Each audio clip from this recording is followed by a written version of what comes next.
Kenapa klaim asuransi kesehatannya tidak full? Nah, untuk menjawab ini kita perlu mencek dua hal. Yang pertama adalah kita perlu tahu jenis manfaat asuransi kesehatannya. Kita tahu ada 3 jenis ya. Yang pertama itu adalah asuransi santunan harian. Jadi ini produk yang memberikan penggantian biaya 1 hari opname diganti misalnya 500.000. Nah, kalau opname 10 hari maka dikasih 5 juta. Nah, itu yang pertama, itu yang model lama. Lalu ada model kedua yang namanya asuransi kesehatan inner limit, yaitu dia ada batasan-batasan dalam suatu manfaat. Misalnya biaya operasinya dibatasin berapa, dokternya berapa. Ini pengembangan dari yang pertama tadi. Lalu yang ketiga yang lebih baru itu namanya asuransi kesehatan sesuai tagihan, cuma ada plafon kamarnya. Misal kamarnya 300.000, 500.000, 1 juta.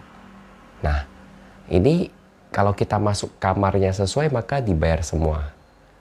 Lalu berkembang lagi yang berikutnya yang nomor 4, yaitu asuransi kesehatan sesuai tagihan, yang penting kamarnya sesuai. Jadi kamar sendiri, berdua, bertiga. Jadi kalau kamarnya sesuai maka dibayar full semua. Nah, itu yang paling penting dulu. Yang pertama kita harus pahami kalau mau cek kenapa klaimnya tidak full. Lalu yang nomor 2 itu adalah kita perlu cek hal-hal yang nggak dibayar itu apa. Kalau kita klaimnya pakai kartu, ya otomatis kita tanyakan ke kasir rumah sakit, ini kenapa nggak dibayar. Nanti biar rumah sakit akan bisa rincikan poin-poin apa yang tidak dibayar. Nah, itu nanti bisa konsultasikan dengan agennya. Cross check dengan polisnya apakah sudah sesuai. Jika belum, boleh kita ajukan banding ke perusahaan.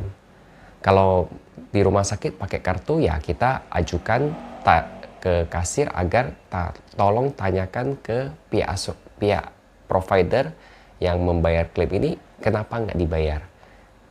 Nah, ini baiknya sih konsultasi dengan agennya, karena agen kan ada pelajari polisnya apa yang dibayar, apa yang nggak dibayar.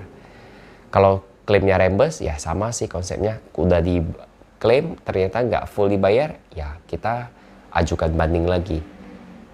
Kalau agennya ada ya lebih mudah ya teman-teman. Kalau nggak ada agennya ya kita perlu pelajari sendiri polisnya, konsultasi dengan teman yang menguasai, lalu ajukan banding lagi. Intinya dalam klaim asuransi itu adalah kita perlu sabar dan memahami apa yang di cover, apa yang tidak di cover, lalu kita cocokkan. Selama polis kita ada bagian perlu di perusahaan asuransi, ya kita tinggal lakukan banding aja. Oke? Semoga bermanfaat.